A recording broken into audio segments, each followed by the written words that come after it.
ಏನೋ ತಪ್ಪು ಮಾಡುವಂತ ಸನ್ನಿವೇಶ ಒದಗಿರುತ್ತೇನಿ, ಆದರೂ ಕೂಡ ಮನಸ್ಸು ತಪ್ಪು ಮಾಡ್ಲಿಕ್ಕೆ ಮನುಷ್ಯನ್ ಬಿಡ್ತಾ ಇರೋದಿಲ್ಲ. ಯಾಕೆ ಅಂದ್ರೆ ದೇವರ ಭಯ, ದೇವರ ಭಯ, ದೇವರ ಭಯ ಅಂತರಾತ್ಮನಲ್ಲಿ ಹುದುಗಿಕೊಂಡಿರುತ್ತೆ. ಹೀಗಾಗಿ ಅವನ ಅಂತರ್ವಾಣಿ ಹೇಳ್ತಿರುತ್ತೆ, ಸರ್ಕಾರ ಶಿಕ್ಷಿಸದೇ ಇರ್ಬೋದು, ಸಮಾಜದವ್ರು ಯಾರು ನೋಡದೇ ಇರ್ಬೋದು, ಆದರೂ ಕೂಡ ಈ ತಪ್ಪನ್ನ ನೀನು ಮಾಡಬೇಡ, ಈ ತಪ್ಪನ್ನ ಮಾಡಿ ಕಲಂಕಿತನಾಗಬೇಡ, ಅಪರಾಧಿಯಾಗಬೇಡ ಅಂತ ಹೇಳಿ ದೇವರ ಭಯ ಮನುಷ್ಯನನ್ನ ತಡಿತಾ ಇರ್ತದೆ. ಆದ್ದರಿಂದ ಈ ರೀತಿಯಾಗಿ ಅದು ತಡೆದಾಗ ಅವನೇನ್ ಮಾಡ್ತಾನೆ ಅಂದ್ರೆ ಅವೆಲ್ಲವನ್ನು ಕೂಡ ಮಾನಸಿಕವಾಗಿ ಅದುಮಿ ಅವುಗಳನ್ನು ಇಟ್ಕೊಳ್ತಾನೆ,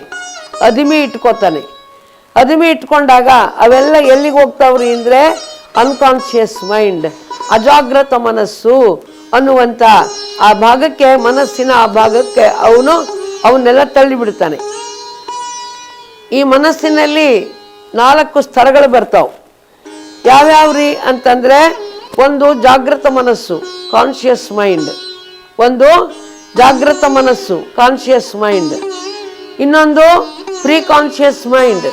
ಇದು ಪ್ರೀ ಕಾನ್ಶಿಯಸ್ ಮೈಂಡ್ ಏನಿರುತ್ತಲ್ಲ, ಜಾಗೃತ ಮನಸ್ಸಿನ ಸ್ವಲ್ಪ ಕೆಳಗಡೆ ಇರುತ್ತೆ.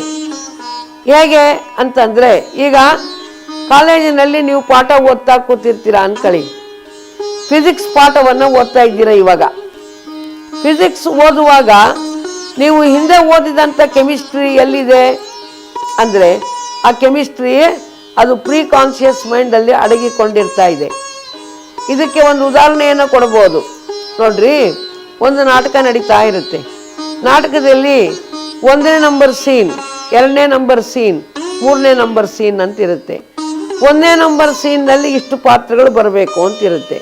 ಅಷ್ಟು ಪಾತ್ರಗಳು ಬಂದು 1ನೇ ಸೀನ್ ನಲ್ಲಿ ಕೆಲಸ ಮಾಡ್ತಾ ಇರ್ತಾವೆ. ಇನ್ನು ಉಳಿದವೆಲ್ಲ ಎಲ್ಲಿರ್ತವೆ? ಸ್ಕ್ರೀನ್ ಹಿಂಭಾಗದಲ್ಲಿ ಇರ್ತವೆ. ಆ ರೀತಿಯಲ್ಲಿ ಜಾಗೃತ ಮನಸ್ಸು ತೆರೆದಿರುವಾಗ ಯಾವುದು ನಮ್ಮ ಚಟುವಟಿಕೆಗಳಿರ್ತಾವೋ ಅವೆಲ್ಲ ನಡೀತಾ ಇರ್ತವೆ. ಈ ಫಿಸಿಕ್ಸ್ ಪಾಠ ಕಲಿತಾ ಇರಬೇಕಾದ್ರೆ ಫಿಸಿಕ್ಸು ರಂಗದ ಮೇಲೆ ಉಂಟು, ಕೆಮಿಸ್ಟ್ರಿ, ಝುವಾಲಜಿ ಇವೆಲ್ಲವೂ ಕೂಡ ಒಳಗಡೆ ಇರ್ತವೆ, ಪ್ರೀ ಕಾನ್ಶಿಯಸ್ ಮೈಂಡಲ್ಲಿ ಇರ್ತವೆ. ನೀವು ಕೆಮಿಸ್ಟ್ರಿ ಕ್ಲಾಸ್ಗೆ ಹೋದಾಗ ಕೆಮಿಸ್ಟ್ರಿ ವೇದಿಕೆ ಮೇಲೆ ಬರುತ್ತೆ, ಫಿಸಿಕ್ಸು, ಝುವಾಲಜಿ ಇವೆಲ್ಲ ಹಿಂದಕ್ಕೆ ಹೋಗ್ತವೆ. ಈ ರೀತಿ. ಇನ್ನು ಅದಕ್ಕಿಂತ ಕೆಳಗಿರೋದು ಅಜಾಗೃತ ಮನಸ್ಸು, ಅನ್ಕಾನ್ಶಿಯಸ್ ಮೈಂಡ್, ಅಜಾಗೃತ ಮನಸ್ಸು. ಅದಕ್ಕೂ ಕೆಳಗಿರುವುದು ಡೀಪ್ ಸಬ್ ಕಾನ್ಶಿಯಸ್ ಮೈಂಡ್.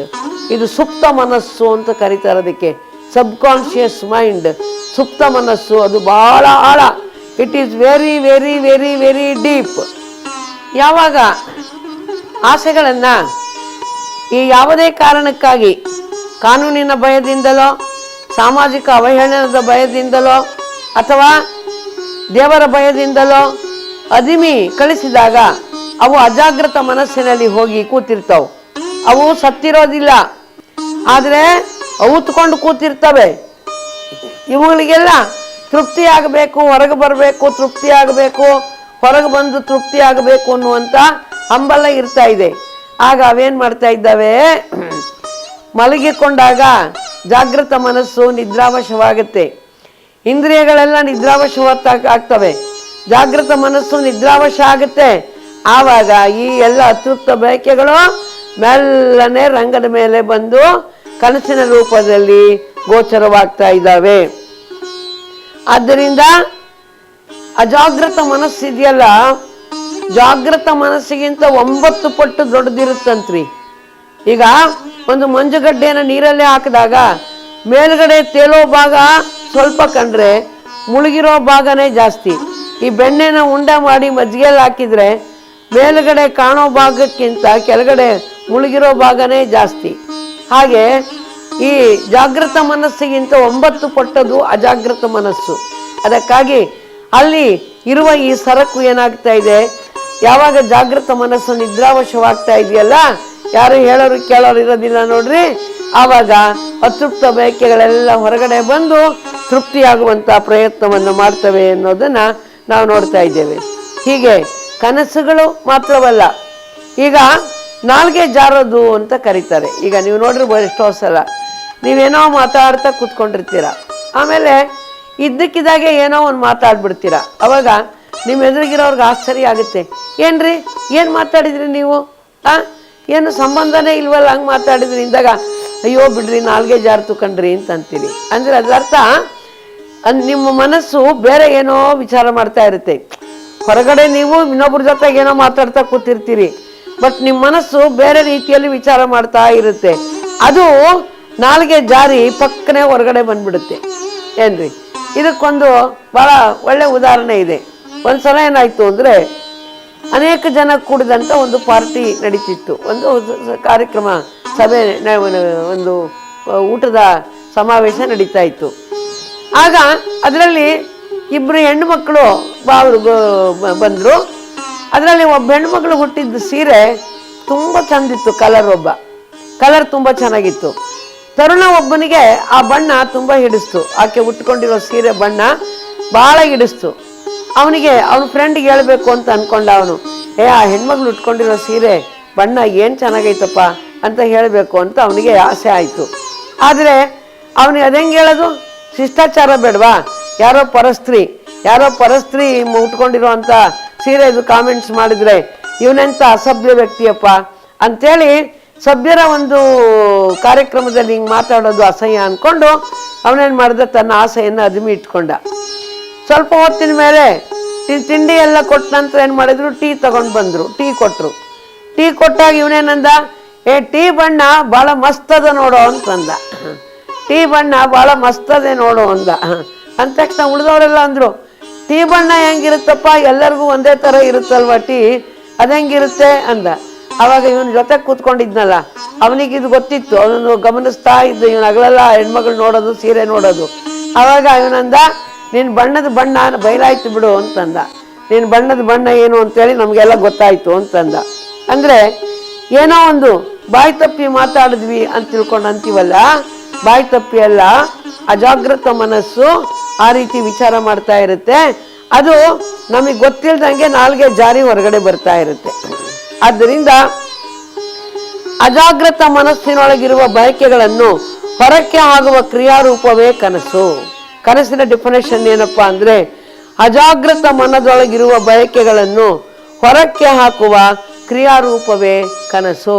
ಅಜಾಗೃತ ಮನಸ್ಸಿನಲ್ಲಿರುವಂಥ ಬಯಕೆಗಳನ್ನ ಹೊರಗಡೆ ಹಾಕುವಂತ ಒಂದು ಕ್ರಿಯಾರೂಪವೇ ಕನಸುಗಳು ಅಂತ ಹೇಳಿ ಬಹಳ ಚೆನ್ನಾಗಿ ಹೇಳ್ತಾರೆ.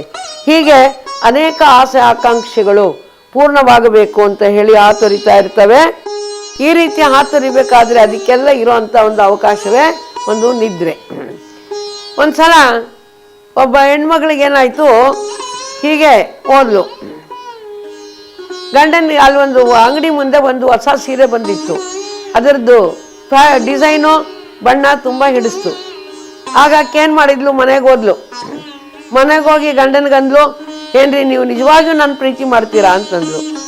ಅವನಂದ, ಈ ಸಂಶಯ ಯಾಕೆ ಬಂತೆ, ಆಗಲೇ ಮದುವೆ ಆಗಿ 15 ವರ್ಷ ಆಯಿತು, 2 ಮಕ್ಕಳಾಗಿದ್ದಾವೆ, ಮಕ್ಕಳು ದೊಡ್ಡವರಾಗ್ತಾ ಇದ್ದಾರೆ, ಇದ್ಯಾಕೆ ಈಗ ಬಂತು ಸಂಶಯ? ನಿಮ್ಮ ನಿಜವಾಗಿಯೂ ಪ್ರೀತಿ ಇದ್ದರೆ ಇಂಥ ಅಂಗಡಿ ಒಳಗೆ ಇಂಥ ಸೀರೆ ಬಂದಿದೆ, ನನಗೆ ಕೊಡಿಸ್ರಿ ಎಂದ್ಲು.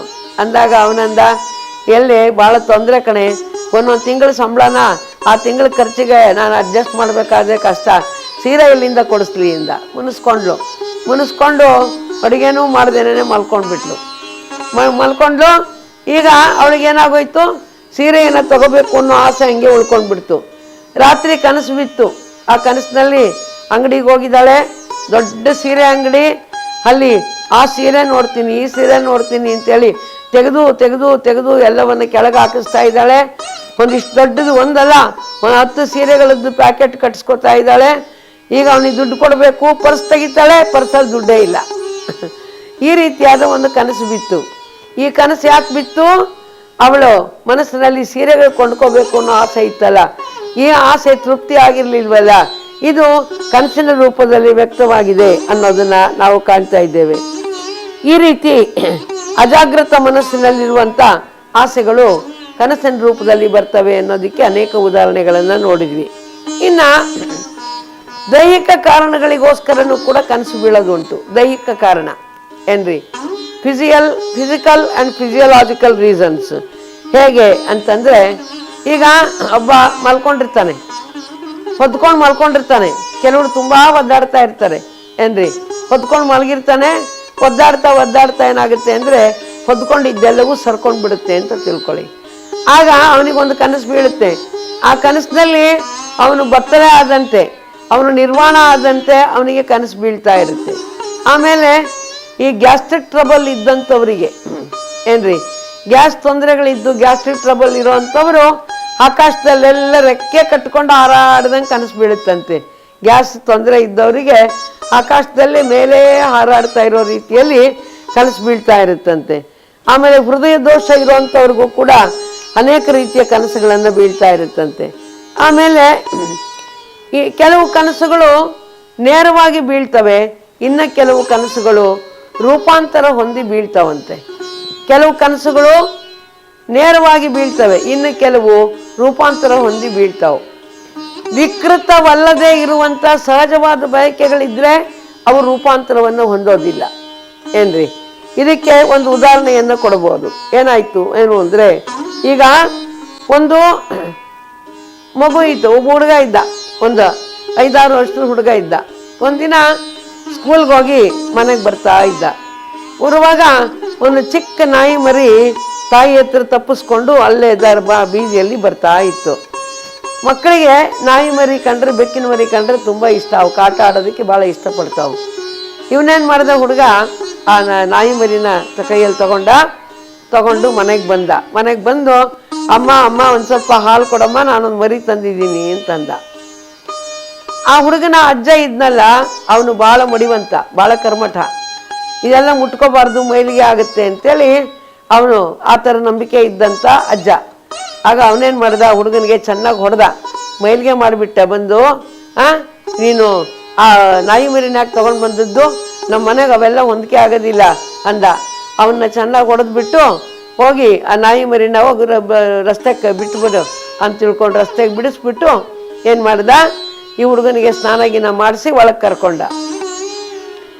ಆ ಹುಡುಗ ಹತ್ತು ಮಲ್ಕೊಂಡಾಗ ರಾತ್ರಿ ಅವನಿಗೆ ಕನಸು ಬಿತ್ತು. ಆ ಕನಸಿನಲ್ಲಿ ಆ ಹುಡುಗ ಬಜಾರಕ್ಕೆ ಹೋಗಿದ್ದಾನೆ. ಎಲ್ಲಿ ನೋಡಿದ್ರು ಕೂಡ ಬರೀ ನಾಯಿ ಅಂಗಡಿಗಳೇ. ಅವನ ಕನಸಿನಲ್ಲಿ ಎಲ್ಲಿ ನೋಡಿದ್ರು ಬರೀ ನಾಯಿ ಅಂಗಡಿಗಳೇ. ಆಮೇಲೆ ಅವನು ಇಷ್ಟಪಟ್ಟು ಒಂದು ನಾಯಿ ಮರಿಯನ್ನು ಕೊಂಡ್ಕೊಳ್ತಾ ಇದ್ದಾನೆ. ಇನ್ನು ದುಡ್ಡು ಕೊಟ್ಟು ಕೊಂಡ್ಕೋಬೇಕು ಅಂತೇಳಿ ಅಂಗಡಿಯವನ ಹತ್ರ ನೋಡ್ತಾ ಇದ್ದಾನೆ. ಆ ನಾಯಿ ಮಾರಾಟ ಮಾಡಲಿಕ್ಕೆ ಅವ್ರ ಅಜ್ಜನೇ ಕೂತ್ಕೊಂಡಿದ್ದಾನಲ್ಲಿ. ಹೀಗೆ ಇಲ್ಲಿ ಕನಸು ರೂಪಾಂತರ ಹೊಂದಿಲ್ಲ, ನೇರವಾಗಿಯೇ ಬಿದ್ದಿದೆ. ಯಾಕಂದ್ರೆ ಇಲ್ಲಿ ಯಾವುದೇ ವಿಕೃತವಾದಂಥ ಬಯಕೆ ಇಲ್ಲ. ಆಮೇಲೆ ಕೆಲವೊಂದು ಕನಸುಗಳು ರೂಪಾಂತರ ಹೊಂದುತ್ತವಂತೆ. ಹೇಗೆ ಅಂತಂದ್ರೆ, ಇದಕ್ಕೊಂದು ಉದಾಹರಣೆಯನ್ನು ಕೊಟ್ಟಿದ್ದಾರೆ ಸೈಕಾಲಜಿ ಪುಸ್ತಕದಲ್ಲಿ. ಒಂದ್ಸಲ ಒಬ್ಬ ಮಲ್ಕೊಂಡಿದ್ದ. ಅವ್ರ ಮನೆ ಮುಂಭಾಗದಲ್ಲಿ ಒಂದು ಟೆಲಿಗ್ರಾಫ್ ತಂತಿ ಹೋಗಿತ್ತು. ಟೆಲಿಗ್ರಾಫ್ ತಂತಿ ಅವ್ರ ಮನೆ ಮುಂಭಾಗದಲ್ಲಿ ಹೋಗ್ತಾ ಇತ್ತು. ಹಿಂದಿನ ಕಾಲದಲ್ಲಿ ಇತ್ತು, ಈಗೆಲ್ಲ ಏನು ಅಗತ್ಯ ಇಲ್ಲ ಟೆಲಿಗ್ರಾಫ್ ತಂತಿಗಳು. ಆವಾಗ ಒಂದಿತ್ತು. ಇದ್ದಾಗ ಏನಾಯಿತು ಅಂತಂದರೆ, ಅವಾಗ ಇವನು ಅಲ್ಲಿ ಮೆಸೇಜ್ ಹೋಗುವಾಗ, ಟೆಲಿಗ್ರಾಫಿಕ್ ಮೆಸೇಜ್ ಹೋಗುವಾಗೆಲ್ಲ ಕಡ ಶಬ್ದ ಆಗ್ತಾ ಇರುತ್ತೆ ನೋಡಿ. ಆಮೇಲೆ ಈ ರೀತಿ ಶಬ್ದ ಆಗ್ತಾ ಇತ್ತು. ಇವನಿಗೆ ಕನಸು ಬಿತ್ತು. ಆ ಕನಸಿನಲ್ಲಿ ಇವನು ಒಂದು ಕಾಡಿಗೆ ಹೋದಂತೆ. ಆ ಕಾಡಿನಲ್ಲಿ ಇದ್ದಕ್ಕಿದ್ದಾಗೆ ಜೇನುಹುಳುಗಳು ಬಂದಂತೆ. ಜೇನುಗಳು ಗುಯ್ ಅಂತ ಶಬ್ದ ಮಾಡ್ತಾ ಇದ್ದಾವೆ. ಜೇನುಹುಳುಗಳು ಬಂದು ಗುಯ್ ಅಂತ ಶಬ್ದ ಮಾಡಿ ಆಮೇಲೆ ಅವೇನು ಮಾಡ್ತಾ ಇದ್ದಾವೆ, ಇವನಿಗೆ ಒಂದು ಕಡಿಯಕ್ಕೆ ಬರ್ತಾ ಇದ್ದಾವೆ. ಆಗ ಇವನು ಆ ಕಡೆ ಹಿಂಗೆ ಕೈ ಹೊಡ್ಕೋತಾ ಇದ್ದಾನೆ. ಅವು ಕಡಿಯಕ್ಕೆ ಬರ್ತವೆ ಅನ್ನೋ ರೀತಿಯಲ್ಲಿ ಈ ರೀತಿಯೆಲ್ಲ ಕೈ ಹೊಡ್ಕೋತಾ ಇದ್ದಾನೆ. ಇವೆಲ್ಲ ಹಿಂಗೆ ಹೊಡ್ಕೊಂಡು ಅವನು ಮಲ್ಕೊಂಡಂಥ ಹಾಸಿಗೆನ, ಸೊಳ್ಳೆ ಪರದೆನ ಎಲ್ಲ ಅವನು ಎಳೆದಾಡ್ಬಿಟ್ಟಿದ್ದ. ಕೆಲವೊಮ್ಮೆ ಏನು ಮಾಡ್ತಾರೆ ಅಂದರೆ, ಇಂಥ ಪರಿಸ್ಥಿತಿ ಬಂದಾಗ ಬೆಳಗ್ಗೆ ಎದ್ದು ಅಯ್ಯೋ ಹಿಂಗಾಗೋಗಿದೆ, ನನಗೇನೋ ಆಗೋಯ್ತು, ರಾತ್ರಿ ಎಲ್ಲ ಏನೋ ಆಗಿದೆ, ಸೊಳ್ಳೆ ಪರದೆ ಎಲ್ಲ ಹಿಂಗಾಗಿದೆ ಅಂತ ಗೋಳಾಡ್ತಾ ಇರ್ತಾರೆ.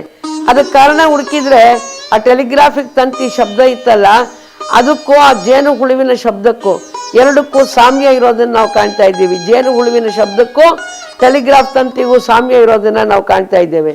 ಆದ್ದರಿಂದ ಜೇನು ಹುಳುಗಳ ಕಾಟವನ್ನು ತಪ್ಪಿಸ್ಕೊಳ್ಳಿಕ್ಕೆ ಕನಸಿನಲ್ಲಿ ಅವನೇನು ಕೈ ಜಾಡಿಸಿದಾನೋ ಅದರಿಂದಾಗಿ ಹೊರಗಡೆ ಕೂಡ ಅವನು ಇದು ಮಾಡಿದ್ದಾನೆ. ಹೀಗಾಗಿ ಎಷ್ಟೋ ಸಲ ನೀವು ಕನಸಿನಲ್ಲಿ ಏನಾದರೂ ದುಃಖದ ಸನ್ನಿವೇಶ ಬಂದಿತ್ತು ಅಂತ ತಿಳ್ಕೊಳ್ಳಿ. ದುಃಖದ ಸನ್ನಿವೇಶ ಬಂದು ಭಾಳಷ್ಟು ಹತ್ತಿದ್ರಿ ಅಂತನ್ನಿ. ಹತ್ತಿದ್ರೆ ಆವಾಗ ನಿಮ್ಮ ತಲೆದಿಂಬು ಕೂಡ ಕಣ್ಣೀರಿನಿಂದ ತೊಯ್ದು ಹೋಗಿರುತ್ತೆ ಅನ್ನೋದನ್ನ ನೀವು ಅನುಭವಿಸಿರ್ಬೋದು, ಎಷ್ಟೋ ಸಲ ಅನುಭವಿಸಿರ್ಬೋದು ಅಂತ ಅನಿಸುತ್ತೆ. ಅಂದರೆ ಜಾಗೃತ ಅವಸ್ಥೆಗೂ ಸ್ವಪ್ನಾವಸ್ಥೆಗೂ ಇಷ್ಟು ನಿಕಟವಾದಂಥ ಒಂದು ಸಂಬಂಧ ಇರೋದನ್ನು ನಾವು ಕಾಣ್ತಾ ಇದ್ದೇವೆ. ಅದಕ್ಕಾಗಿ ಕನಸು ಏಕೆ ರೂಪಾಂತರವಾಗ್ತದೆ ಅನ್ನೋದಕ್ಕೆ ಸಿಗ್ಮಂಡ್ ಫ್ರಾಯ್ಡ್ ಒಂದು ಉದಾಹರಣೆಯನ್ನು ಕೊಡ್ತಾನೆ. Dream is the guardian of sleep. ನಿದ್ರೆ ಸುಖವಾಗಿ ಆಗಲಿ ಅಂತ ಹೇಳಿ ಅದನ್ನು ಸುಖವಾಗಿ ಆಗಲಿಕ್ಕೆ ಬಿಡಲಿಕ್ಕೆ ಇರುವ ಪೋಷಕ ಸಾಧನ ಕನಸು. ಈ ಜಾಗೃತ ಮತ್ತು ಅಜಾಗೃತ ಮನಸ್ಸಿನ ನಡುವೆ ಒಂದು ಕಾವಲುಗಾರ ಇರುತ್ತಂತೆ. ನಮ್ಮ ವಿವೇಕ ಅಂತಲೇ ಕರಿಬೋದು, ಅದನ್ನ ನಾವು ವಿವೇಕ ಅಂತ ಕರಿಬೋದು, ಸೆನ್ಸಾರ್ ಅಂತ ಕರೀತಾನೆ ಸಿಗ್ಮಂಡ್ ಫ್ರಾಯ್ಡ್. ಈ ಕಾವಲುಗಾರ ಏನ್ ಮಾಡುತ್ತಂತೆ ಅಂದ್ರೆ ಅನವಶ್ಯಕ ವಿಚಾರಗಳು ರಂಗಮಂಟಪದ ಮೇಲೆ ಬರಲಾರ್ದಂಗೆ ತಡಿತಾ ಇರುತ್ತಂತೆ. ಹೀಗಾಗಿ ಈ ಅನೇಕ ಅತೃಪ್ತ ಆಸೆಗಳು, ವಿಕೃತವಾದ ಬಯಕೆಗಳು ಜಾಗೃತ ಮನಸ್ಸಿನ ಮೇಲೆ ಬಂದು ಪರಿಣಾಮವನ್ನು ಬೀರಬಾರದು ಅಂತ ಹೇಳಿ ಕಾವಲುಗಾರ ತಡಿತಾ ಇರ್ತಾನೆ.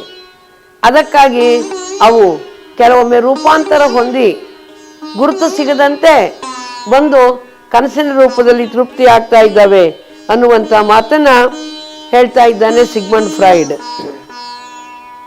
ಆದ್ರಿಂದ ಕುರುಡರಿಗೂ ಕೂಡ ಕನಸು ಬೀಳ್ತವಂತೆ. ಆದರೆ ಕುರುಡರಿಗೆ ಕಣ್ಣಿಂದ ನೋಡುವಂಥ ಇದು ಕನಸುಗಳು ಬೀಳೋದಿಲ್ಲ. ಅವರಿಗೆ ಬೀಳೋದು ಕೈ ಮುಟ್ಟಿ. ಒಂದ್ಸಲ ಒಬ್ಬ ಕುರುಡನಿಗೆ ತಾಯಿ ತೀರ್ಕೊಂಡ್ಲು.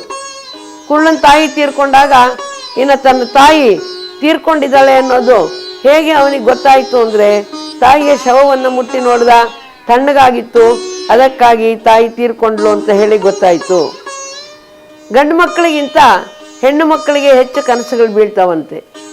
ಹೆಣ್ಣು ಮಕ್ಕಳಿಗೇನೆ ಕನಸುಗಳು ಜಾಸ್ತಿ ಬೀಳ್ತವೆ ಮತ್ತು ಕನಸುಗಳು ಜಾಸ್ತಿ ಇರ್ತವೆ. ಹಿಂಗಾಗಿ ಗಂಡಂದರಿಗೆ ಹಿಂಸೆ ಕೊಡ್ತಿರ್ತಾರೆ. ಅದು ತಂದು ಕೊಡ್ರಿ, ಇದು ತಂದು ಕೊಡ್ರಿ, ನೋಡ್ರಿ ಎದುರುಗಡೆ ಮನೆಯವರು ಟಿ ವಿ ಇಟ್ಟರು, ಎದುರುಗಡೆ ಮನೆಯವ್ರು ಕಾರ್ ಇಟ್ಟರು, ನಾವು ಬಿಡದಿದ್ರೆ ಹೆಂಗೆ, ಪಕ್ಕದ ಮನೆಯವ್ರು ಇಂಥ ಸಾಮಾನು ತಂದರು, ನಮ್ಗೆ ಅಗತ್ಯ ಇಲ್ದಿದ್ರು ಚಿಂತೆ ಇಲ್ಲ, ನಮಗೂ ತಗೊಂಡು ಬರೋಣ, ಯಾಕಂದರೆ ನಾವು ಅವ್ರು ತೋರಿಸ್ಬೇಕಾಗಿದೆ ಅವರಿಗೆ, ಈ ರೀತಿಯಾಗಿ ಹಿಂಗಾಗಿ ಬಹುಶಃ ಅವರಿಗೆ ಆಸೆಗಳು ಭಾಳ ಅಲ್ಲ, ಅದಕ್ಕಾಗಿ ಬಹುಶಃ ಕನಸುಗಳು ಭಾಳ ಅಂತ ಕಾಣುತ್ತೆ. ಆಮೇಲೆ ದಡ್ಡರಿಗೆ ಜಾಸ್ತಿ ಕನಸುಗಳು ಬೀಳೋದಿಲ್ವಂತೆ. ಸ್ವಲ್ಪ ಬುದ್ಧಿ ಮಂಕಾಗಿರೋರಿಗೆ ಹೆಚ್ಚು ಕನಸುಗಳು ಬೀಳೋದಿಲ್ಲ. ಆಮೇಲೆ ಹಗಲು ಕನಸು, ಡೇ ಡ್ರೀಮಿಂಗ್ ಅಂತ ಕರೀತಾರೆ. ಹಗಲು ಕನಸು ಸಾಮಾನ್ಯವಾಗಿ ತರುಣರಿಗೆ ಹಗಲು ಕನಸುಗಳು ಜಾಸ್ತಿ ಬೀಳ್ತವಂತೆ. ವಯಸ್ಸಾದವ್ರಿಗೆ ಹಗಲು ಕನಸುಗಳು ಜಾಸ್ತಿ ಬೀಳೋದಿಲ್ಲ. ಆಮೇಲೆ ಪ್ರಾಣಿಗಳು ಕೂಡ ಕನಸನ್ನು ಕಾಣ್ತಾ ಇದ್ದಾವೆ. ಉದಾಹರಣೆಗೆ ನಾಯಿ ಮಲಗಿ ನಿದ್ದೆ ಮಾಡ್ತಾ ಇರುತ್ತೆ. ಇದ್ದಕ್ಕಿದ್ದಾಗೆ ಬೌ ಬೌ ಬೌ ಬೌ ಅಂತ ಬೊಗಳ್ತಿರ್ತವೆ, ನೋಡಿದ್ದೀರಿ ನೀವು. ಅದು ನಿಜವಾದ ಬೊಗಳಿಕೆ ಅಲ್ಲ, ಸಣ್ಣದಾಗಿ ಬೊಗಳ್ತಾ ಇರ್ತವೆ. ಯಾಕಂದ್ರೆ ಆ ಕನಸಿನಲ್ಲಿ ಅವು ಇನ್ನೊಂದು ನಾಯಿ ಬಂದಿರುತ್ತೆ, ಆ ನಾಯಿನ ಓಡಿಸ್ತಾ ಇರ್ತವೆ. ಅದಕ್ಕೋಸ್ಕರ ಮಲ್ಕೊಂಡೇನೆ ಬೊಗಳ್ತಾ ಇರ್ತವೆ. ಇದು ನಾಯಿಗಳು ಕೂಡ ಕನಸನ್ನು ಕಾಣ್ತವೆ ಅನ್ನೋದಕ್ಕೆ ಒಂದು ಉದಾಹರಣೆ. ಆದ್ದರಿಂದ ಇಲ್ಲಿ ನಾವೇನು ನೋಡ್ತಿದ್ದೀವಿ, ಇವೆಲ್ಲವೂ ಕೂಡ ಒಂದು ಸಾಮಾನ್ಯವಾದಂಥ ಕನಸುಗಳು. ಇನ್ನು ದೈವಿ ಕನಸುಗಳು ಅಂತ ಹೇಳಿ ಬರ್ತವೆ. ದೈವಿ ಕನಸುಗಳು ಅಂತಂದ್ರೆ ಏನ್ರಿ ಅಂದರೆ, ಅಕ್ಕ ಮಹಾದೇವಿ ಒಂದು ಎನ್ನ ಮನವ ಮಾರುಗೊಂಡನವ ಎನ್ನುವ ತನ್ನ ತನುವ ಸೂರೆಗೊಂಡನವ, ಎನ್ನ ಸುಖವನ್ನು ಒಪ್ಪುಗೊಂಡನವ, ಎನ್ನ ಇರವ ನಿಂಬುಗೊಂಡನವ, ಚನ್ನಮಲ್ಲಿಕಾರ್ಜುನನ ಒಲಿಮೆಯವಳಾನು ಅಂತ ಹೇಳ್ತಾಳೆ.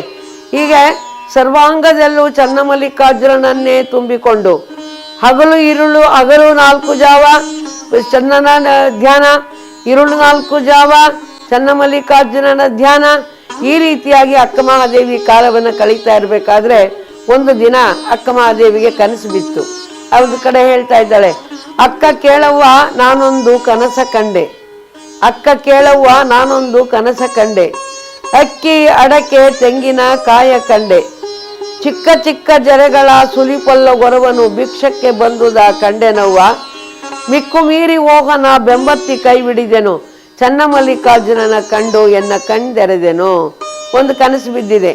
ಆ ಕನಸಿನಲ್ಲಿ ಶಿವನು ಏನ್ರಿ ಗಂಗೆಯನ್ನು ಧರಿಸಿದ್ದಾನೆ, ಸರ್ಪಭೂಷಣನಾಗಿದ್ದಾನೆ, ಚರ್ಮಾಂಬರಧಾರಿಯಾಗಿದ್ದಾನೆ, ತ್ರಿಶೂಲಧಾರಿಯಾಗಿದ್ದಾನೆ. ಇಂಥ ಶಿವನು ಮನೆಗೆ ಭಿಕ್ಷಕ್ಕೆ ಬಂದಿದ್ದಾನೆ. ಭಿಕ್ಷಕ್ಕೆ ಬಂದಾಗ ಅಕ್ಕ ಮಹಾದೇವಿ ಏನು ಮಾಡಿದ್ದಾಳೆ, ತುಂಬ ಖುಷಿಯಾಗ್ಬಿಡ್ತು ಅವನನ್ನು ನೋಡಿ.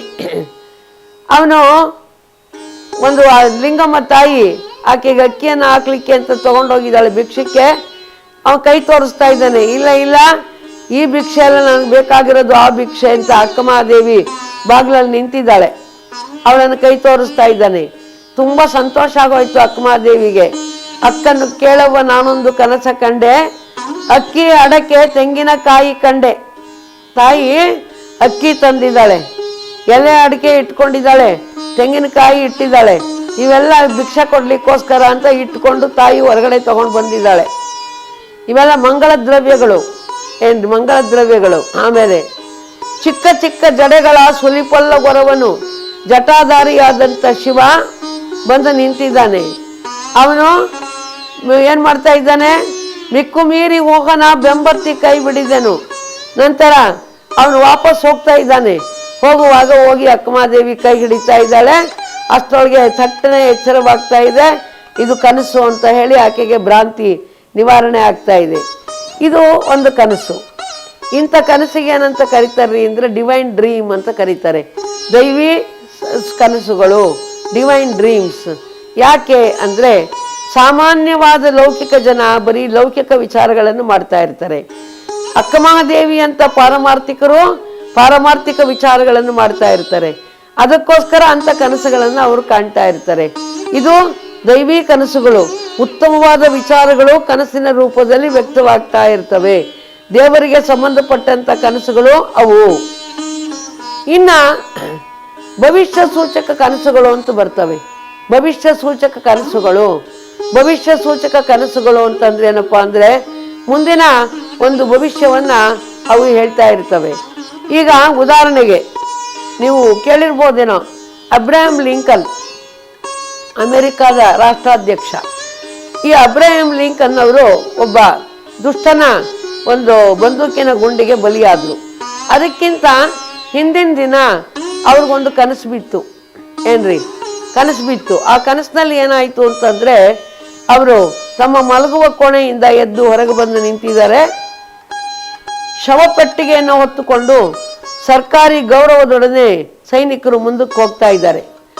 ಆವಾಗ ಇವ್ರು ಕೇಳ್ತಾರೆ, ಅಬ್ರಹಾಂ ಲಿಂಕನ್ ಕೇಳ್ತಾರೆ, ಇದು ಯಾರು ತೀರ್ಕೊಂಡಿದ್ದಾರೆ, ಯಾರನ್ನು ತಗೊಂಡು ಹೋಗ್ತಾ ಇದ್ದೀರಿ ಅಂತ. ಆಗ ಅವ್ರು ಹೇಳ್ತಾರೆ, ಅಬ್ರಹಾಂ ಲಿಂಕನ್ ತೀರ್ಕೊಂಡಿದ್ದಾನೆ, ತಗೊಂಡು ಹೋಗ್ತಾ ಇದ್ದೀವಿ. ಅಂದರೆ 24 ಗಂಟೆಗಳ ಮೊದಲೇನೆ ಹಿಂದಿನ ದಿವಸನೇ ಅಬ್ರಹಾಂ ಲಿಂಕನ್ನು ಒಂದು ಕನಸನ್ನು ಅವರು ಕಂಡ್ರು. ಆದರೆ ಕಲ್ಪನೆ ಬರಲಿಲ್ಲ ಅವ್ರಿಗೆ ಹಿಂಗಾದೀತು ಅಂತ ತಿಳ್ಕೊಂಡು ಹೇಳಲಿಕ್ಕೆ ಒಂದು ಬರಲಿಲ್ಲ. ಈ ರೀತಿಯಾಗಿ ಒಂದು ಕನಸುಗಳು ಕೆಲವು ಸಲ ಕಂಡುಬಿಡ್ತವೆ. ಅವು ಡೆಫಿನೆಟ್ ಅಂತ ಹೇಳಿ ಗೊತ್ತಾಗೋದಿಲ್ಲ. ನನ್ನ ಜೀವನದಲ್ಲೇ ಒಂದು ಇಂಥ ಕನಸು ಬಿತ್ತು. ಒಮ್ಮೆ ಏನಾಯಿತು ಅಂತ ಹೇಳಿದ್ರೆ, ನಾನು ಬೆಂಗಳೂರಿಗೆ ಒಂದು ಕಾರ್ಯಕ್ರಮಕ್ಕೆ ಅಂತ ಹೇಳಿ ಬಂದಿದ್ದೆ. ಧಾರವಾಡದಿಂದ ಬೆಂಗಳೂರಿಗೆ ಬಂದಿದ್ದೆ. ಧಾರವಾಡದಲ್ಲಿ ಇರ್ತಾ ಇದ್ದಿದ್ದು. ಬೆಂಗಳೂರಿಗೆ ಬಂದು ವಾಪಸ್ಸು ಹೋಗುವಾಗ ಏನಾಯಿತು ಅಂದರೆ, ನಾನು ಮನೆ ಬಿಟ್ಟು ಭಾಳ ದಿವಸಗಳಾದರೂ ಕೂಡ ನಮ್ಮ ತಾಯಿಯವ್ರನ್ನ ನೋಡಿರಲೇ ಇಲ್ಲ. ಪೂರ್ತಿ ಮನೆಯನ್ನು ಪೂರ್ತಿಯಾಗಿ ತೊರೆದು ಬಿಟ್ಟಿದ್ದೆ. ಅವರಿಗೆ ಹುಷಾರಿಲ್ಲ, ತುಂಬ ತೀವ್ರವಾದ ಕಾಯಿಲೆ ಆಗೋಗ್ಬಿಟ್ಟಿದೆ.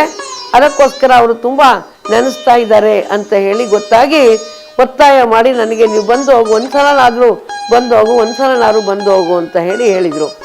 ಬೆಂಗಳೂರಿನ ಕಾರ್ಯಕ್ರಮವನ್ನು ಮುಗಿಸ್ಕೊಂಡು ಚಿತ್ರದುರ್ಗಕ್ಕೆ ನಾನು ಟ್ರೈನ್ನಲ್ಲಿ ಹೋದೆ. ನಂತರ ಒಂದು ದಿವಸ ಇದ್ದು ವಾಪಸ್ ಹೋಗಬೇಕು ಧಾರವಾಡಕ್ಕೆ ಅಂತೇಳಿ ಆ ಪ್ರಕಾರ ರೈಲ್ವೆ ರಿಸರ್ವೇಷನ್ ಕೂಡ ನಾನು ಮಾಡಿಕೊಂಡಿದ್ದೆ. ಆಗ ಏನಾಯಿತು, ಅವತ್ತಿನ ದಿವಸ ರಾತ್ರಿ ನಾನು ಮಲಗಿದ್ದೀನಿ. ಮಲಗಿದಾಗ ಒಂದು ಕನಸು ಬಿತ್ತು ನನಗೆ. ಆ ಕನಸಿನಲ್ಲಿ ಏನಾಯಿತು ಅಂತ ಹೇಳಿದರೆ, 2 ಟ್ರೈನುಗಳು ಡಿಕ್ಕಿ ಹೊಡೆದಿವೆ, ಎದುರು ಬದ್ರು 2 ಟ್ರೈನುಗಳು ಡಿಕ್ಕಿ ಹೊಡೆದಿವೆ. ಸಿಕ್ಕಾಪಟ್ಟೆ ಒಂದು ಸಾವು ನೋವಾಗಿದೆ. ಆಕ್ರಂದನ, ಜನ ಏನು ಗೋಳಾಡ್ತಾ ಇದ್ದಾರೆ. ಇಂಥ ಒಂದು ದೃಶ್ಯ ನನಗೆ ಕಾಣಬಂತು. ಕಾಣಬಂದ ನಂತರ ಬೆಳಗ್ಗೆ ಎದ್ದು ನಾನು ಹೇಳಿದೆ, ಅವತ್ತು ಹೊರಟಿದ್ದೆ ಅವತ್ತು. ಮತ್ತೆ ಇಲ್ಲಮ್ಮ ಇನ್ನೊಂದಿನ ಇರಮ್ಮ ಅಂತ ಅವ್ರು ಕೇಳ್ತಾ ಇದ್ರು. ಇನ್ನೊಂದು ದಿನ ಇರೋಕ್ಕಾಗಲ್ಲ, ನನಗೆ ತುಂಬ ಕೆಲಸಗಳಿರ್ತವೆ ಅಂತ ತಿಳ್ಕೊಂಡು ನಾನು ಹೇಳಿಬಿಟ್ಟಿದ್ದೆ. ಆದರೆ ರಾತ್ರಿ ಕನಸಾಗಿ ಬೆಳಗ್ಗೆ ಎದ್ದ ನಂತರ ಹೇಳಿದೆ, ಇಲ್ಲ ಇವತ್ತೊಂದು ದಿವಸ ನಾನು ಇದ್ದು ನಾಳೆ ಹೋಗ್ತಾ ಇದ್ದೀನಿ, ರಿಸರ್ವೇಷನ್ನು ವೇಸ್ಟ್ ಆದರೂ ಚಿಂತೆ ಇಲ್ಲ, ನಾಳೆ ಹೋಗ್ತೀನಿ ಅಂತ ತಿಳ್ಕೊಂಡು ನಾನು ಹೇಳಿದ್ರೆ ನೋಡಿ, ಆವತ್ತೇನು ನಾವು ಹೋಗ್ಬೇಕಾಗಿತ್ತಲ್ಲ ಟ್ರೈನು, ಆ ಟ್ರೈನು ಮತ್ತು ಇನ್ನೊಂದು ಪ್ಯಾಸೆಂಜರ್ ಟ್ರೈನು ಎರಡು ಯಲುವಿಗಿ ಸ್ಟೇಷನ್ನಲ್ಲಿ ಎರಡು ನೇರವಾಗಿ ಮುಖಾಮುಖಿ ಡಿಕ್ಕಿಯಾಗಿದ್ದು. ಮರುದಿನ ಬೆಳಿಗ್ಗೆ ಪ್ರಜಾವಾಣಿ ಪತ್ರಿಕೆಯಲ್ಲಿ ಏನು ಚಿತ್ರ ಬಂತು, ಪ್ರಜಾವಾಣಿ ಪತ್ರಿಕೆಯಲ್ಲಿ ಬಂತು ಚಿತ್ರ, ನಾನು ರಾತ್ರಿ ಕನಸಿನಲ್ಲಿ ಕಂಡಂಥ ಚಿತ್ರ ಪ್ರಜಾವಾಣಿಯಲ್ಲಿ ಕಾಣಿಸ್ತು. ಅಂದರೆ ಇದನ್ನು ನೋಡಿದಾಗ ಏನು ಅನ್ನಿಸ್ತು ಅಂತಂದರೆ, ಪರಮಾತ್ಮ ನನಗೆ ಕನಸಿನ ರೂಪದಲ್ಲಿ ಅದನ್ನು ತೋರಿಸಿಬಿಟ್ಟು ನಾನು ಅವತ್ತೇನು ಹೋಗ್ಬೇಕಾಗಿತ್ತು ಪ್ರಯಾಣನ, ಆ ಪ್ರಯಾಣವನ್ನು ತಪ್ಪಿಸ್ದ. ಇದು ಭವಿಷ್ಯ ಸೂಚಕವಾದಂಥ ಕನಸು. ಇವುಗಳಿಗೆ ಪ್ರಾಫಿಟಿಕ್ ಡ್ರೀಮ್ಸ್ ಅಂತ ತಿಳ್ಕೊಂಡು ಕೂಡ ನಾವು ಕರಿಬೋದು. ಈಗ ಬಸವಣ್ಣನವರು ಕಂಡದ್ದೇನದಲ್ಲ, ಇದು ಪ್ರಾಫಿಟಿಕ್ ಡ್ರೀಮ್, ಅವರ ಭವಿಷ್ಯವನ್ನು ಸೂಚಿಸುವಂಥ ಒಂದು ದಿವ್ಯವಾದಂಥ ಕನಸು, ಅವರನ್ನು ಮುನ್ನಡೆಸುವಂಥ ಒಂದು ಕನಸು ಅನ್ನೋದನ್ನು ನಾವು ಕಾಣ್ತಾ ಇದ್ದೇವೆ. ಇನ್ನೂ ಒಂದು 2-3 ಅನುಭವಗಳನ್ನು ನಾನು ಹೇಳ್ಬೋದು. ಏನಪ್ಪ ಅಂತಂದರೆ, ಒಂದನೇದಾಗಿ ಪೂಜ್ಯ ಅಪ್ಪಾಜಿಯವರು ಮೈಸೂರಿನಲ್ಲಿ ಪ್ರವಚನವನ್ನು ಮಾಡ್ತಾ ಇದ್ರು. ಮೈಸೂರಲ್ಲಿ ಪ್ರವಚನ ಮಾಡುವಾಗ ನಾನು ಚಿತ್ರದುರ್ಗದಲ್ಲಿ ಇರ್ತಾ ಇದ್ದೆ. ಅಲ್ಲಿಂದ ವಚನಗಳನ್ನು ಬರೆದು ಒಂದು ಪತ್ರದಲ್ಲಿ ವಚನಗಳನ್ನು ಬರೆದು ಕಳಿಸ್ಕೊಡ್ತಾ ಇದ್ದೆ. ಪೂಜ್ಯ ಅಪ್ಪಾಜಿಯವರು ಅಲ್ಲಿ ಪ್ರವಚನ ಮಾಡ್ತಾ ಇದ್ರಲ್ಲ, ಅಲ್ಲಿಗೆ ವಿಳಾಸಕ್ಕೆ ನಾನು ಕಳಿಸಿ ಕೊಡ್ತಾ ಇದ್ದೆ. ಕಳಿಸ್ಕೊಟ್ಟಾಗ ಏನಾಗ್ತಾ ಇತ್ತು, ಅದನ್ನು ಅವರು ವಚನಗಳನ್ನು ತಗೊಂಡು ಪೂಜ್ಯ ಅಪ್ಪಾಜಿಯವರು ಮಾತೃವಾಣಿ ವಿರಹ ತರಂಗ ಅಂತೇಳಿ 2 ಪುಸ್ತಕ ರೂಪದಲ್ಲಿ ಅಲ್ಲಿ ಪ್ರಿಂಟ್ ಮಾಡಿಸ್ತಾ ಇದ್ರು ಮೈಸೂರಲ್ಲಿ. ನನಗೆ ಗೊತ್ತೇ ಇರಲಿಲ್ಲ ಅಂತ ತಿಳ್ಕೊಳ್ಳಿ. ಆದರೆ ಒಬ್ಬ ವ್ಯಕ್ತಿ ಅವನು ಏನು ಮಾಡ್ತಾ ಇದ್ದ ಅಂದರೆ, ನನ್ನ ಕಡೆಯಿಂದ ಹೋದ ಪತ್ರಗಳನ್ನೆಲ್ಲ ಒಡೆದು ಆಮೇಲೆ ಯಾವಾಗಲೂ ತೊಗೊಂಡೋಗಿ ಕೊಡೋದು, ಇಲ್ಲದೇ ಇದ್ದರೆ ಕೊಡದೇ ಇರೋದು ಮಾಡ್ತಾ ಇದ್ದ. ಒಂದಿನ ನಾನು ಕನಸನ್ನು ನೋಡಿದೆ.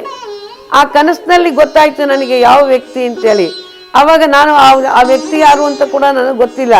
ನಾನು ಹೇಳಿದೆ, ನಾಗೇಶ್ ಅಂತ ಹೇಳಿ ಒಬ್ಬ ವ್ಯಕ್ತಿ ನಿಮ್ಮ ಹತ್ರ ತುಂಬ ಮೋಸ ಮಾಡ್ತಾ ಇದ್ದಾನೆ, ಆತ ಪತ್ರಗಳನ್ನೆಲ್ಲ ಒಡೆದು ಕೊಡ್ತಾ ಇದ್ದಾನೆ, ನಿಮಗೆ ಸರಿಯಾಗಿ ತಲುಪಿಸ್ತಾ ಇಲ್ಲ ಅಂತೇಳಿ ಪಾಪಾಜಿಯವರಿಗೆ ಆವಾಗ ನಂತರದಲ್ಲಿ ನಾನೊಂದು ಸಲ ತಿಳಿಸಿದಾಗ ಆವಾಗ ಅವ್ರು ಗಮನಿಸಿದ್ರೆ ಅವನು ಆ ರೀತಿ ಮಾಡ್ತಾ ಇದ್ದ ನೋಡಿ. ಅಂದರೆ ಇಲ್ಲಿ ಇದು ಒಂದು ಕನಸು, ದಿವ್ಯವಾದ ಕನಸು ಅಂತ ತಿಳ್ಕೊಂಡು ನಾವು ಇದನ್ನು ಹೇಳ್ಬೋದು. ಮುಂದೆ ನಂತರದಲ್ಲಿ ಪೂಜ್ಯ ಅಪ್ಪಾಜಿಯವರು ಸೇಡಮ್ಮ ಹತ್ರ ಒಂದು ಊರಿದೆ, ಕೊಡ್ಲಿ ಅಂತೇಳಿ ಒಂದು ಊರಿದೆ. ಆ ಕೊಡ್ಲಿ ಅಂತ ಹೇಳಿ ಒಂದು ಊರಿನಲ್ಲಿ ಪ್ರವಚನ ಮಾಡ್ತಾಯಿದ್ರು, ಶ್ರಾವಣ ಮಾಸದ ಪ್ರವಚನ ಮಾಡ್ತಾಯಿದ್ರು. ಆವಾಗ ನಾನು ಇನ್ನೂ ಪ್ರವಚನ ಮಾಡ್ತಾ ಇರಲಿಲ್ಲ, ಕೂತ್ಕೊಂಡು ಯಾವಾಗಲಾರು ಒಂದೊಂದು ಭಾಷಣ ಮಾಡ್ತಾಯಿದ್ದೆ ಅಷ್ಟೇ. ಒಂದು ಭಾಷಣ ಮಾಡ್ತಾಯಿದ್ದೆ, ಕೂತ್ಕೊಂಡು ಕೇಳಿಸ್ಕೊತಾ ಇದ್ದೆ. ಅಪ್ಪಾಜಿ ಮಾಡೋ ಪ್ರವಚನನೆಲ್ಲ ಕೇಳಿಸ್ಕೊತಾ ಇದ್ದೆ. ಅವನ ಪ್ರವಚನ ಕೇಳಿಸ್ಕೊತಾನೆ ಪ್ರವಚನದ ಸಾರವನ್ನು ವಚನಗಳ ರೂಪದಲ್ಲಿ ಬರಿತಾ ಇದ್ದೆ. ಏನ್ರಿ, ಒಂದು ದಿನ ನನಗೆ ಕನಸಾಯಿತು. ಆ ಕನಸಿನಲ್ಲಿ ಏನಾಯಿತು ಅಂತ ಹೇಳಿದರೆ, ನೀನು MA ಓದಬೇಕು ಅನ್ನುವಂಥ ವಾಣಿ ನನಗೆ ಕೇಳಿ ಬಂತು. ಏನ್ರಿ, ಶಿವ ನನಗೆ ಆದೇಶವನ್ನು ಕೊಡ್ತಾ ಇದ್ದಾನೆ, ನೀನು MA ಓದಬೇಕು ಅಂತೇಳಿ. ನನಗೆ ಇಷ್ಟ ಇರಲಿಲ್ಲ. ಯಾಕೆ ಅಂದರೆ, ನಾನು BSc ಓದಿ ಬಂದು ಪೂಜ್ಯ ಅಪ್ಪಾಜಿಯವರ ಆಶ್ರಯಕ್ಕೆ ಬಂದು ಮಠವನ್ನು ಸೇರಿದ್ನಲ್ಲ, ಆವಾಗಲೇ ಜಂಗಮ ದೀಕ್ಷೆಯನ್ನು ತೊಗೊಂಡ್ಬಿಟ್ಟೆ. ಜಂಗಮ ದೀಕ್ಷೆಯನ್ನು ತಗೊಂಡು ಕಾವಿಯನ್ನು ಧರಿಸ್ಕೊಂಡ್ಬಿಟ್ಟೆ. ಕಾವಿ ಧರಿಸಿದ್ರಿಂದ ಮತ್ತೆ ಕಾವಿಯನ್ನು ಹಾಕ್ಕೊಂಡು ನನಗೆ ಕಾಲೇಜಿಗೆ ಯೂನಿವರ್ಸಿಟಿಗೆ ಹೋಗೋದಕ್ಕೆ ನನಗೇನು ಇಷ್ಟ ಇದ್ದಿರಲಿಲ್ಲ. ಹೀಗಾಗಿ ನನಗೆ ಇಷ್ಟ ಇಲ್ವಲ್ಲ ಅಪ್ಪಾಜಿ ಅಂತ ಹೇಳಿದೆ. ಆದರೆ ನನಗೆ ಬಿಡಲೇ ಇಲ್ಲ ಆ ವಾಣಿ. ಪುನಃ 2-3 ಸಲ ನೀನು MA ಓದಬೇಕು ಅಂತ ಆದೇಶ ಆಗ್ತಾನೇ ಇದೆ. ಸರಿ, ಏನೋ ದಿವ್ಯ ಆದೇಶ ಆಗ್ತಾ ಇದೆ, ನಾನು ಓದೋಣ ಅಂತ ತಿಳ್ಕೊಂಡು ಎಲ್ಲಿ ಓದೋಣ ಅಂತ ವಿಚಾರ ಮಾಡಿ ಓದೋದಾದರೆ MA ಫಿಲಾಸಫಿ ಓದಬೇಕು ಅಂತಲೇ ಆಗ್ತಾ ಇದ್ದಿದ್ದು ನನಗೆ. ಆದೇಶದಲ್ಲಿ MA ಫಿಲಾಸಫಿ ಓದಬೇಕು, MA ಫಿಲಾಸಫಿ. ಆವಾಗ ಬೆಂಗಳೂರು ಯೂನಿವರ್ಸಿಟಿಯಲ್ಲಿ ಇನ್ನೂ ಫಿಲಾಸಫಿ ಇದ್ದಿರಲಿಲ್ಲ, ಮೈಸೂರು ಯೂನಿವರ್ಸಿಟಿಯಲ್ಲಿ ಇತ್ತು, ನಂತರ ಧಾರವಾಡ ವಿಶ್ವವಿದ್ಯಾಲಯದಲ್ಲಿ ಇತ್ತು, ಹೈದ್ರಾಬಾದ್ನಲ್ಲಿ ಉಸ್ಮಾನಿಯಾ ಯೂನಿವರ್ಸಿಟಿ. ಈ 3ರಲ್ಲಿ ಒಂದನ್ನು ಸೆಲೆಕ್ಟ್ ಮಾಡಬೇಕು ಅಂತ ಅಪ್ಪಾಜಿಯವರು ಅಂದರು. ಯಾಕಂದರೆ ಹೈದ್ರಾಬಾದ್ನಲ್ಲೂ ನಮ್ಮ ಪರಿಚಯದವ್ರು ಭಾಳ ಜನ ಇದ್ದಾರೆ, ಮೈಸೂರಲ್ಲಿ ನಮ್ಮ ಪರಿಚಯದವ್ರು ಸಾಕಷ್ಟು ಜನ ಇದ್ದಾರೆ, ಆನಂತರ ಹಿಂಗೆ ಓದಬೇಕು ಅಂತೇಳಿ ಅಪ್ಪಾಜಿಯವರು ವಿಚಾರ ಮಾಡಿದಾಗ ಒಂದು ದಿನ ನನಗೆ ಕನಸು ಬಿತ್ತು. ಆ ಕನಸಿನಲ್ಲಿ ಏನಾಗಿದೆ ಅಂತ ಹೇಳಿದರೆ, ದೊಡ್ಡ ಕಟ್ಟಡ ಏನ್ರಿ, ದೊಡ್ಡ ಗೋಪುರ ಇರುವಂತಹ ಒಂದು ದೊಡ್ಡದಾದ ಸುಂದರವಾದಂಥ ಕಟ್ಟಡ. ಆ ಕಟ್ಟಡದ ಮುಂಭಾಗದಲ್ಲಿ ನಾನು ನಿಂತಿದ್ದೀನಿ. ಇದು ಕರ್ನಾಟಕ ವಿಶ್ವವಿದ್ಯಾಲಯ. ಈ ವಿಶ್ವವಿದ್ಯಾಲಯದಲ್ಲಿಯೇ ನೀನು MA ಫಿಲಾಸಫಿ ಓದಬೇಕು ಅನ್ನುವಂಥ ವಾಣಿ ಕೇಳಿ ಬರ್ತಾ ಇದೆ ಏನ್ರಿ. ತುಂಬ ಆಶ್ಚರ್ಯ. ನಾನು ಅಲ್ಲಿ ತನಕ ಧಾರವಾಡಕ್ಕೆ ಹೋದವಳಲ್ಲ, ಧಾರವಾಡ ಯೂನಿವರ್ಸಿಟಿ ಬಿಲ್ಡಿಂಗ್ ನೋಡಿದವಳಲ್ಲ. ಆಗ ಅಪ್ಪಾಜಿಯವ್ರಿಗೆ ಹೇಳಿದೆ, ಕರ್ನಾಟಕ ಯೂನಿವರ್ಸಿಟಿಯಲ್ಲಿ ನಾನು ಓದಬೇಕು ಅಂತೇಳಿ ನನಗೆ ಆದೇಶ ಆಗಿದೆ ಅಂತ ಹೇಳಿದಾಗ ಅಷ್ಟೊತ್ತಿಗೆ ಸರಿಯಾಗಿ ನಾನು ಒಂದು ಪತ್ರಗಳನ್ನು ಬೆಂಗಳೂರಿನಲ್ಲಿ ಗೋಕಾಕ್ ಅವರಿಗೆ ಬರೆದಿದ್ದೆ. ಗೋಕಾಕ್ ವೈಸ್ ಚಾನ್ಸಲರ್ ಇದ್ರು, ಅವರಿಗೆ ಒಂದು ಪತ್ರವನ್ನು ಬರೆದಿದ್ದೆ. ಆಮೇಲೆ ಡಾಕ್ಟರ್ ಪಾವಟೆ ಅವರಿಗೆ ಕರ್ನಾಟಕ ಯೂನಿವರ್ಸಿಟಿಗೆ ಒಂದು ಪತ್ರವನ್ನು ಬರೆದಾಗ ಗೋಕಾಕ್ ಅವರು ನನ್ನ ಪುಸ್ತಕಗಳನ್ನ ನೋಡಿದ್ದಾರೆ. ಅದಕ್ಕಾಗಿ ಅವರಿಗೆ ನಿಮ್ಮ ಪುಸ್ತಕಗಳನ್ನೆಲ್ಲ ನೋಡಿದ್ದೀನಿ, ನಿಮ್ಮನ್ನವ್ರಿಗೆ ಅಡ್ಮಿಷನ್ ಮಾಡಲಿಕ್ಕೆ ನಮಗೆ ಹೆಮ್ಮೆ ಅನಿಸುತ್ತೆ ನಿಜ, ಆದರೆ ಇನ್ನು ಬೆಂಗಳೂರು ಯೂನಿವರ್ಸಿಟಿಯಲ್ಲಿ ಫಿಲಾಸಫಿ ವಿಭಾಗವನ್ನ ತೆರೆಯಲಾಗಿಲ್ಲ ಅಂತ ಹೇಳಿದ್ರು. ಆಮೇಲೆ ಪಾವಟೆ ಅವರು ನಮ್ಮ ಪುಸ್ತಕವನ್ನ ನೋಡಿದ್ರಂತೆ. ಅದಕ್ಕಾಗಿ ತುಂಬಾ ಸಂತೋಷ ಆಗುತ್ತೆ. ನಾನು BA ತಗೊಂಡಿಲ್ಲ, ಫಿಲಾಸಫಿ ತಗೊಂಡಿರ್ಲಿಲ್ಲ. ಬಹಳ ಕಷ್ಟ ಸಿಕ್ಕೋದು MA ಫಿಲಾಸಫಿ. ಅಂದ್ರು ನಿಮ್ದು ವಿಷಯವಾದ ಪರಿಸ್ಥಿತಿ ಅಂತೇಳಿ ಪರಿಗಣಿಸಿ ನಾನು ಅಡ್ಮಿಷನ್ ಕೊಡ್ತೀನಿ, ಧಾರವಾಡಕ್ಕೆ ಬನ್ರಿ ಅಂತೇಳಿ ಪಾವಟೆ ಅವರು ಸ್ವತಃ ಪತ್ರವನ್ನು ಏನ್ರಿ. ನನಗೆ ಆದೇಶ ಆಗಿದ್ದು ಧಾರವಾಡದಲ್ಲಿ ನೀನು MA ಫಿಲಾಸಫಿ ಓದ್ಬೇಕು ಅಂತ. ಇಷ್ಟೆಲ್ಲ